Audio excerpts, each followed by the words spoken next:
എന്റെ വൈഫിന് അനിയനെ ഒന്ന് പരിചയപ്പെടണമെന്ന്, അഖിലിനെ ഞാൻ കൊടുക്കാവേ. അഖിലെ നാട്ടിലെവിടെ? അഖിലെ കണ്ണൂരല്ലേ? ഇവിടെ കിടപ്പുണ്ട്. നാട്ടിലെന്നാ വരിക? ഇങ്ങോട്ട് പറഞ്ഞേ, ഞങ്ങളെ കണ്ടായിരിക്കുമല്ലോ സ്റ്റാർ മാജിക്കില്. പിന്നെ കൊച്ചു ബുദ്ധിമുട്ടായിപ്പോയി ഏട്ടൻ. ഹെൽപ്പ് ചെയ്യാന്ന് പറഞ്ഞാൽ മനസ്സിന് ഒരുപാട് താങ്ക്സ്. ഗ്രൂപ്പിൽ നമ്മൾ അംഗമാവുകയോ ചെയ്തു കഴിഞ്ഞാൽ വരുന്ന മെസ്സേജുകൾ ഇങ്ങനെയാണ്: മകളെ ചേട്ടനെ ഒരു ഹെൽപ്പ് ചെയ്യുമോന്ന് അറിയാൻ വേണ്ടിട്ട് വിളിച്ചതാണ് കേട്ടോ. എങ്ങനെയാലും ഒന്ന് പെട്ടെന്ന് അയക്കാൻ എന്തെങ്കിലും മാർഗം ഉണ്ടോടാ? 2 മണിക്കൂർ എന്നൊക്കെ പറഞ്ഞു കഴിഞ്ഞാല് പണി പാളുവോ? ഞാനും വൈഫും വെയിറ്റ് ചെയ്യാണ്. നിന്റെ കാശ് വന്നിട്ടേ ഞങ്ങൾ ഉറങ്ങുള്ളൂ. എന്നും കുന്നും ഞങ്ങൾ ഇങ്ങനെയൊന്നും കിടക്കത്തില്ല. ഞങ്ങൾക്ക് പൈസ വരുമ്പോ ആ പെണ്ണിന്റെ 10-14 രൂപയുള്ളൂ. അതങ്ങ് കയ്യിലോട്ടങ്ങ്. ഇപ്പം നിങ്ങൾ കേട്ട വോയിസ് എന്ന് പറയുന്നത് രേണു സുധി അതുപോലെ തന്നെ കൊല്ലം സുധിയുടെയും വോയിസാണ്. ഇത് നേരത്തെ കൊല്ലം സുധി മരിക്കുന്നതിന് മുമ്പുള്ള സമയത്ത് എടുത്ത വോയിസാണ്.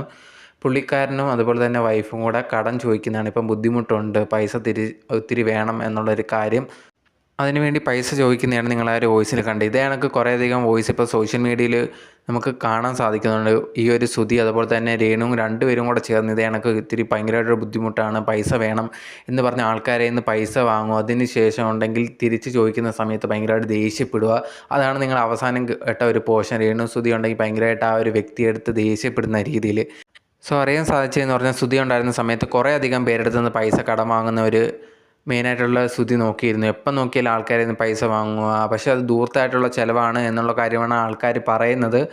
ഭയങ്കരമായിട്ട് ആൾക്കാരിൽ നിന്ന് പൈസ കടം ഓരോ ബുദ്ധിമുട്ടൊക്കെ പറഞ്ഞ് വാങ്ങുക. അത് വാങ്ങിയതിന് ശേഷം സ്വന്തമായിട്ടുള്ള ആവശ്യങ്ങൾക്കും ദൂർത്തടിയും ചിലവാക്കുവാണ്. അതിനുശേഷം പൈസ തിരിച്ച് ചോദിച്ചു കഴിഞ്ഞാൽ ഇങ്ങനത്തുള്ള കാര്യങ്ങൾ പറഞ്ഞ് ഭയങ്കരമായിട്ട് ദേഷ്യപ്പെടുക, ഇങ്ങനത്തുള്ള കാര്യങ്ങളാണ് ഇവർ ചെയ്തത്. ഇപ്പം ഇത് ലേറ്റസ്റ്റ് ആയിട്ട് കുത്തിപ്പൊങ്ങി വരാൻ കാരണം ഓരോ ദിവസം രേണുവിൻ്റെ ഓരോ കാര്യങ്ങളായിട്ട് ഓരോ വീഡിയോസാണ് വന്നുകൊണ്ടിരിക്കുന്നത്. അങ്ങനെ ഇരിക്കുമ്പോഴാണ് പഴയ ഒരു വോയിസ് ക്ലിപ്പ് ഈ ഒരു പൈസ കൊടുത്തവർക്ക് അവർ തിരിച്ച് ചോദിച്ച സമയത്ത് ഇങ്ങനത്തെ വർത്തമാനം പറയുന്ന വോയിസ് ക്ലിപ്പാണ് ഇപ്പം നിങ്ങൾ കേട്ടത്. ഈ സമയത്ത് സുധിയെല്ലാം ഉണ്ട്, സുധിയും കൂടെ ചേർന്നിട്ടാണ്, ഇവർ രണ്ടുപേരും കൂടെ ചേർന്നിട്ടാണ് ആൾക്കാരെ ഇതേ കണക്ക് ബുദ്ധിമുട്ടുകൾ പറയുക, ഒന്നുമില്ല കഴിക്കാനൊന്നുമില്ല എന്നൊക്കെ പറഞ്ഞിട്ട് പൈസ കടം വാങ്ങിച്ചതിന് ശേഷം ഇവർ തിരിച്ചു ചോദിച്ചു കഴിഞ്ഞാൽ ഇതേ കണക്ക് ഉള്ള കാര്യങ്ങളാണ് ഇവർ രണ്ടുപേരും കൂടെ ചെയ്തുകൊണ്ടിരുന്നത്. ഇപ്പം എന്തായാലും സുധി മരിച്ചു പോയി, എന്നാലും കുറ്റം പറയേണ്ട അവസ്ഥയാണ് വന്നേക്കുന്നത്. രണ്ടുപേരും കൂടെ ചേർന്നിട്ട് ഇതേ കണക്ക് ചെയ്തു എന്ന് പറയുമ്പോൾ അതൊരിക്കലും ശരിയായിട്ടുള്ള ഒരു കാര്യമൊന്നുമല്ല. പ്രത്യേകിച്ച് രേണു സുധിയാണ് നിങ്ങൾക്ക് ആദ്യം ആ വോയിസ് കേട്ടാൽ തന്നെ മനസ്സിലാവുന്നുണ്ട്. ഭയങ്കരമായിട്ട് പൈസ ചോദിക്കുന്ന സമയത്ത് ഭയങ്കര പാവത്തെ പോലെ സംസാരിക്കുക, തിരിച്ച് ചോദിച്ച സമയത്ത് ഭയങ്കര ദേഷ്യപ്പെട്ട് ഞങ്ങൾക്ക് പൈസ കിട്ടുമ്പോൾ നിങ്ങൾക്ക് തരും, അവർക്ക് അങ്ങനെ തരും എന്നൊക്കെ പറഞ്ഞിട്ട് ഭയങ്കരമായിട്ടുള്ള രീതിയിലാണ് സംസാരിക്കുന്നത്. ഇതാണ് ഇപ്പോൾ സോഷ്യൽ മീഡിയയിൽ ചർച്ചാ വിഷയം ആയിക്കൊണ്ടിരിക്കുന്നത്. ഇതാണ് കുറേയധികം പേരെടുത്തുനിന്ന് രേണു സുധി അതേപോലെ തന്നെ കൊല്ലം സുധിയും പൈസ വാങ്ങിച്ചിട്ട് തിരിച്ച് കൊടുക്കാനുണ്ട് എന്നുള്ളൊരു കാര്യമാണ് അറിയാൻ സാധിച്ചിട്ടുള്ളത്.